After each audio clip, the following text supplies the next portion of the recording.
توهین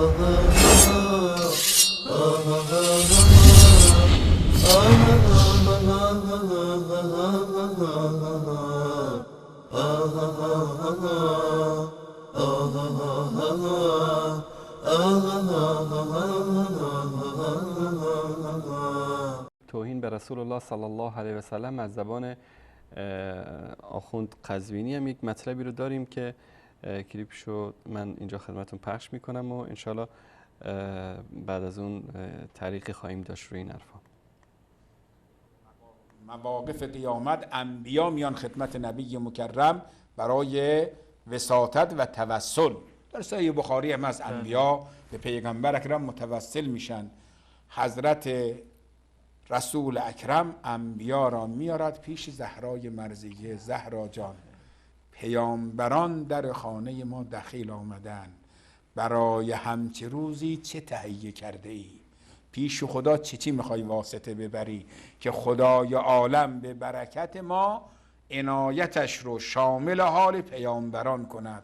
که در همونجا ایشون نقل میکنه که حضرت زهرا عرضه میدارد یا ابتا یا رسول الله کفانا لهذا الیوم یدی مقطوعتی ولدی العباس. میرم من برای امروز 2 دست بریده فرزندم ابوالفضل رو میارم پیش خدای عالم واسطه قرار. چون ما در روایت هم داریم که بهترین عملتون رو پیش خدا واسطه قرار بدهید، خدای عالم به برکت او خدا حاجت شما را برآورده میکند.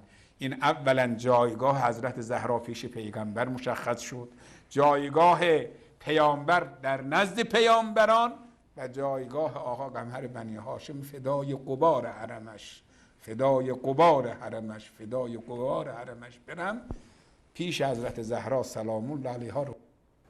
ببینید که به خاطر اینکه مردم رو به طرف این بتکده‌های خودشون بکشونن چطور دروغ میبافن، چطور بعد اسمی هم از بخاری میارن در این وسط که بله کارآمده یک توهمی ایجاد بشه برای مردم که حتما این روایت در بخاری هم وجود داره، در حالی که قضیه بخاری کلا قضیه جداگانه است. اون قضیه روز محشر هست، قضیه اینکه انسان‌ها همه حشر میشن، قضیه اینکه پیامبران الهی میان پیش رسول الله صلی الله علیه و آله و سلم که ایشون در پیشگاه الله سبحانه و تعالی به عنوان سخنگوی و نماینده اینها بخواد از الله سبحانه و تعالی که اون عذاب خودش رو کم بکنه بر بالای انسان ها.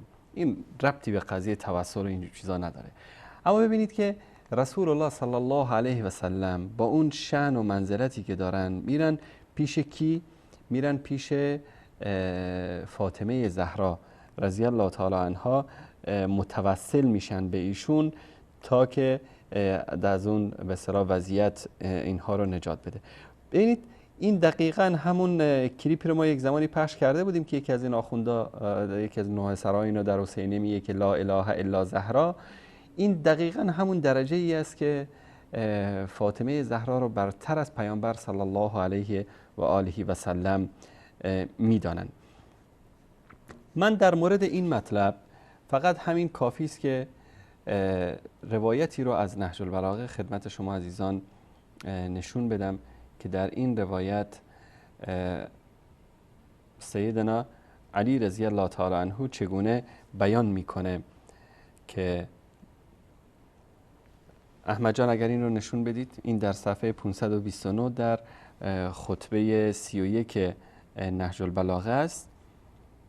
این نامه 31 میبخشید، اینم کتاب نهج البلاغه، اینم شناسنامه‌اش در ایران هم چاپ شده و اینجا هم در اینجا مطلب دهم از این نامه میگه بدان خدایی که گنج‌های آسمان و زمین در دست اوست به تو اجازه درخواست داده و اجابت آن را به عهده گرفته است و تو را فرمان داده که از او بخواهی تا عطا کند، درخواست رحمت کنی تا ببخشاید و خداوند بین تو و خودش کسی را قرار نداده تا حجاب و فاصله ایجاد کند و تو را مجبور نساخته که به شفیع و واسطه ای پناه ببری و در صورت ارتکاب گناه در توبه را مسدود نکرده است، در کیفر تو شتاب نداشته و در توبه و بازگشت بر تو عیب نگرفته است، در آنجا که رسوایی سزاوار توست رسوا نساخته و برای بازگشت به خویش شرایط سنگینی مطرح نکرده است. در گناهان تو را به محاکمه نکشیده و از رحمت خویش ناامیدت نکرده، بلکه بازگشت تو را از گناهان نیکی شمرده است و هر گناهی را یکی و هر نیکی را 10 به حساب آورده و راه بازگشت و توبه را بر روی تو گشوده است. هرگاه او را بخوانی ندایت را میشنود و چون با او راز دلگویی راز تو را میداند. پس حاجت خود را به او بگوی و آنچه در دل داری نزد او بازگوی. غم و اندوه خود را در پیشگاه او مطرح کن تا غمهای تو را برطرف کند و در مشکلات تو را یاری رساند. در ادامه ببینید خیلی جالب میگه شرایط اجابت دعا و از گنجینه های رحمت او چیزهایی را درخواست کن که جز او کسی نمیتواند عطا کند. ببینید که چقدر سیدنا علی رضی الله تعالی عنه واضح در این مسئله. ببینید ادامه همین رو، عمر بیشتر گفته بود از گنجینه های الهی چیزایی رو طلب کن که غیر از الله سبحانه و تعالی کسی دیگری نمیتونه به تو عطا بکنه. اینا چی است؟ عمر بیشتر، تندرستی بدن و گشایش در روزی. سپس خداوند کلیدهای گنجینه‌های خود را در دست تو قرار داده که به تو اجازه دعا کردن داد. پس هرگاه اراده کردی می توانی با دعا درهای نعمت خدا را بگشایی تا باران رحمت الهی بر تو ببارد. الله اکبر، الله اکبر. اگر شما واقعا شیعه علی هستید، خب عمل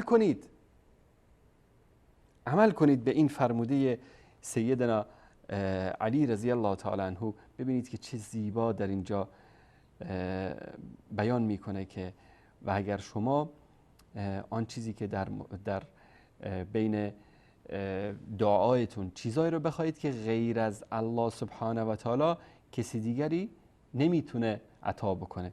ببینید و از گنجینه های احمد جان اگر زوم بکنید روی صفحه 529 مطلب 11 از نامه 31 میگه و از گنجینه های رحمت او چیزهایی را درخواست کن که جز او کسی نمیتواند عطا کند.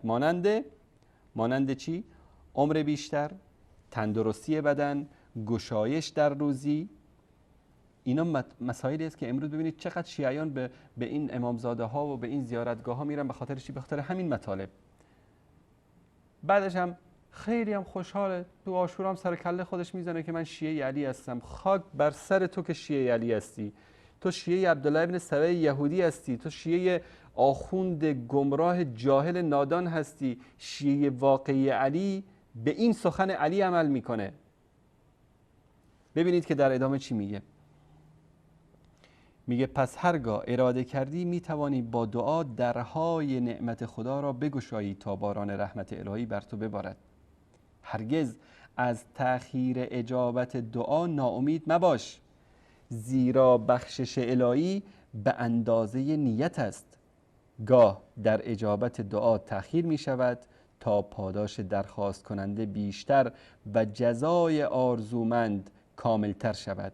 گاهی درخواست می کنی اما پاسخ داده نمی شود، زیرا بهتر از آن چه خواستی به زودی یا در وقت مشخص به تو خواهد بخشید، یا به جهت اعطای بهتر از آنچه که خواستی دعا به اجابت نمی رسد.